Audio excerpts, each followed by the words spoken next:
is the exterior wall. It's going to collect several elements of the structure, and mechanical and plumbing.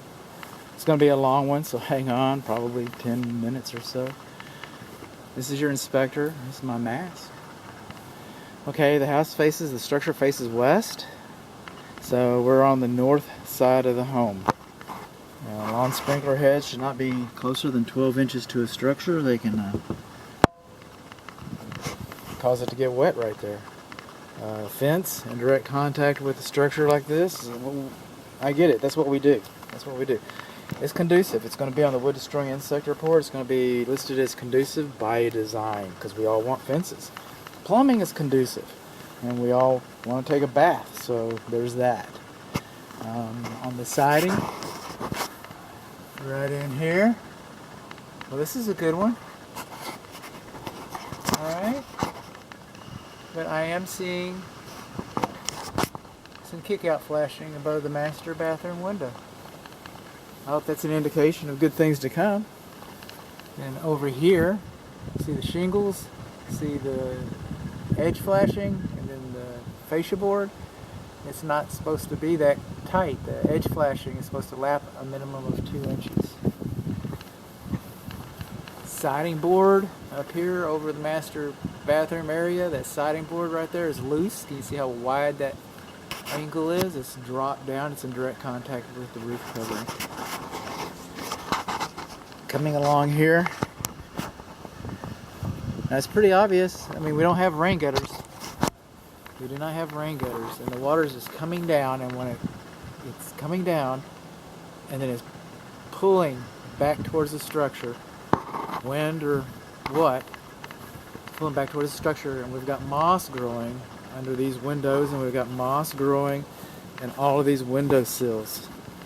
And you can see how the water's just pouring off. See the water stains? Moss is growing up here. Can you see that?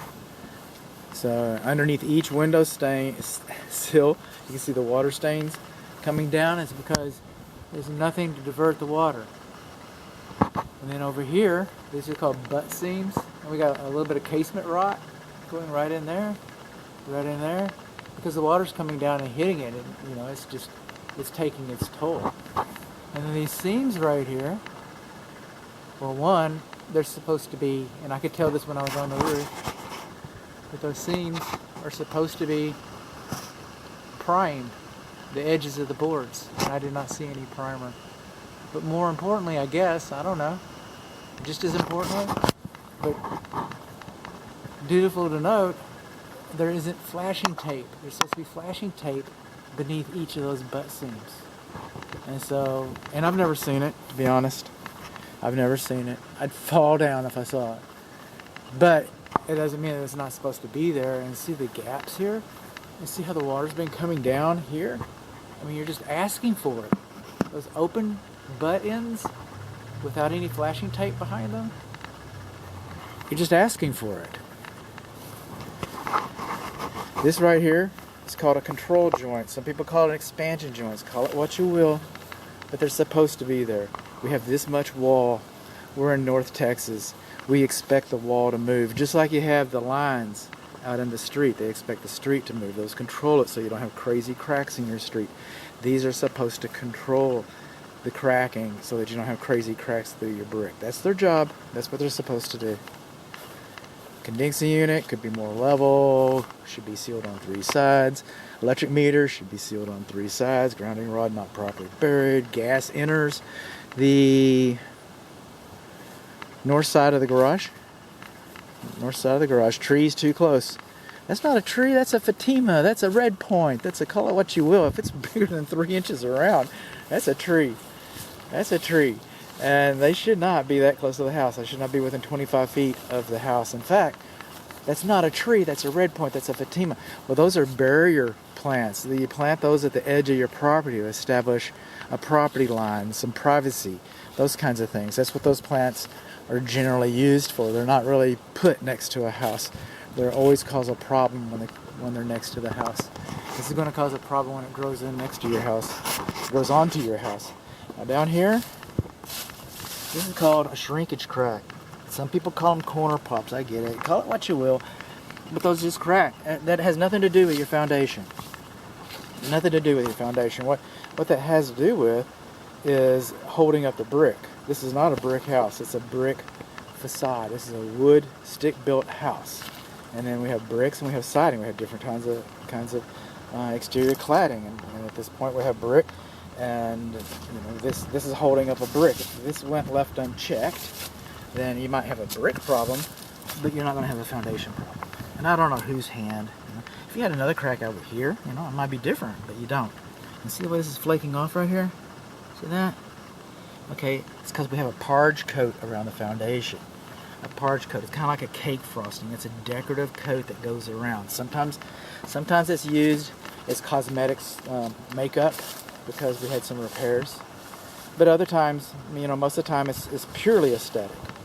So, coming on along, this is garage car entry, metal car door. We got a handle on the exterior side. That's pretty good. Pretty good. What do we got here? Oh, but some of this casement, even though they have it up off the ground, we still got some casement on it. Still has some casement on it. Somebody came in here and said, this is really cute little house, and I said, how can we make it cuter? How can we do this? Everybody likes a cute house. Well, let's put these pavers around here, these retaining wall paving stones. Let's put them around here and let's raise the beds, and we'll fill it full of wood mulch and lava rock, and we'll fill it through that, and we'll plant stuff in it, and it'll just enhance the overall curb appeal. But what's happened here is we've raised the soil line. Where does water go? Downhill. What is that right there? That's called a weep hole. That's called a weep hole. Homeownership 101. All roofs leak. All walls leak. We design them to shed water faster than they accept it. So we have these weep holes around the perimeter.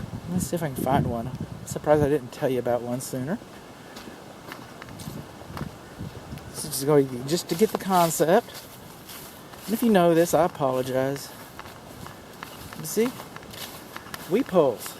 Weep holes. Weep holes.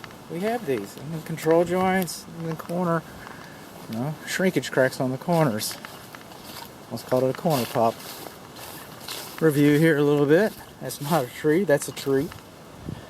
That's wood rot. And we've raised this bed up so that it covers the weep holes. Again, where does water go? Downhill.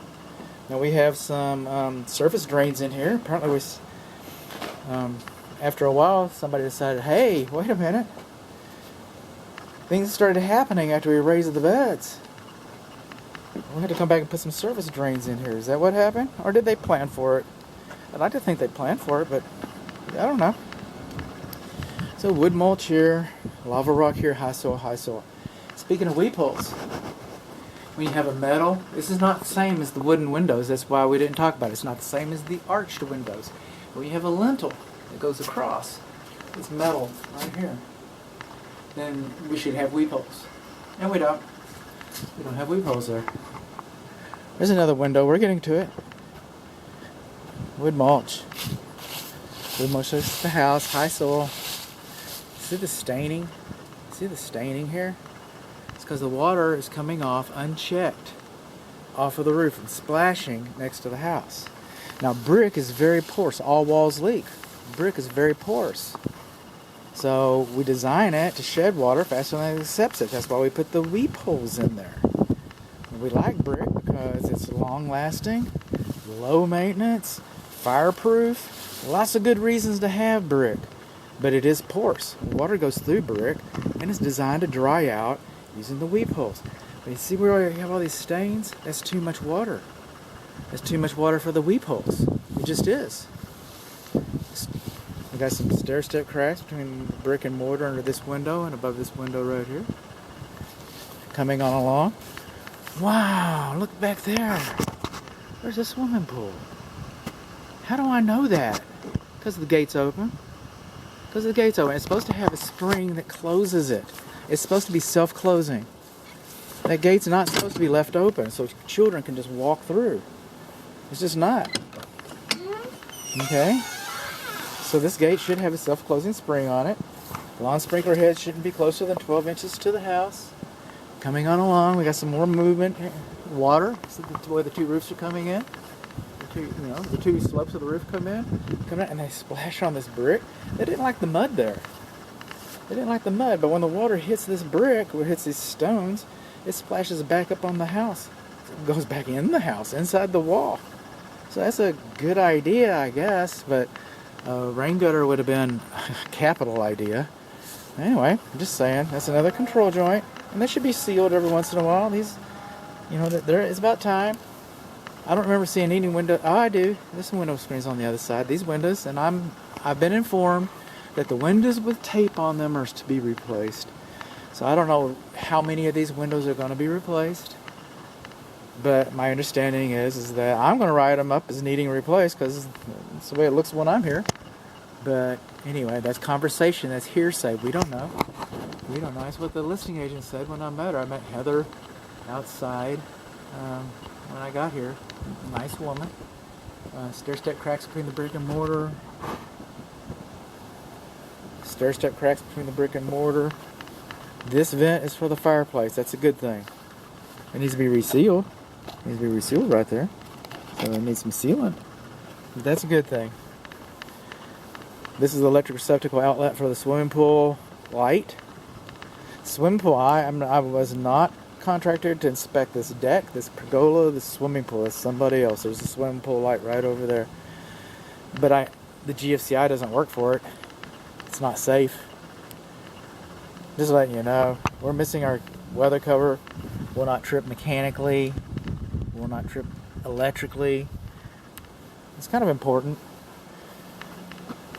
Okay, we've got high soil coming on along here. We got some high soil right in here. And then the siding right along here. The siding's in direct contact with this right in here. We only got some rain gutter right here. So this siding's fared a little better, but we still should have a gap. It's called a weep screed. And these paving stones, these are nice. I got them all over my house. I really do enjoy them. But they're not dimensionally uniform. So, this is probably not where, Granny will do her celebratory dance. Looks like some got some rain gutters below grade. That's good. We need rain gutter below grade. This is the switch to the swimming pool light. I've left this on for the swimming pool inspector. Somebody's been contracted to look at the swimming pool. And you really want them to run nice and long. You do. So it'll be on for him. So if any problems manifest themselves, then he can.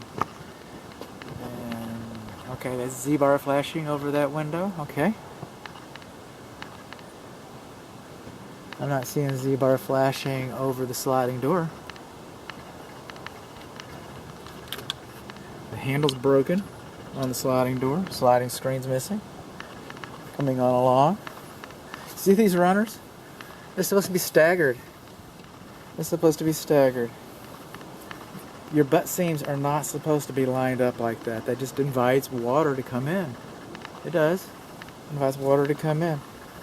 This is your closed dryer vent. You want to look at that every once in a while. In fact, we might want to look at it today. Since we're here doing an inspection and stuff. I don't know, how's that look? I'll get a still image of that. Moving on along. These butt seams are awful close. They were stingy with their materials, I can say that. Okay, this foundation is a post-tension slab. So what is that compared to a conventional slab of rebar? Well, actually, post-tension is conventional now. The old school slabs of rebar is they run steel cables and they tighten them as it's drying, and it makes it a lot more stronger. Just a better system altogether. And there's different styles of post-tension. I can't tell which particular style this is, but I do know that it is a post-tension monolithic slab. And that cable end is supposed to have been cut off, and that hole was supposed to have been sealed up to keep it from rusting. So that's kind of a thing there. It's actually kind of an expensive thing if one of those breaks. So I want to pay some attention to that. And this is where we started. So thank you very much for your patience.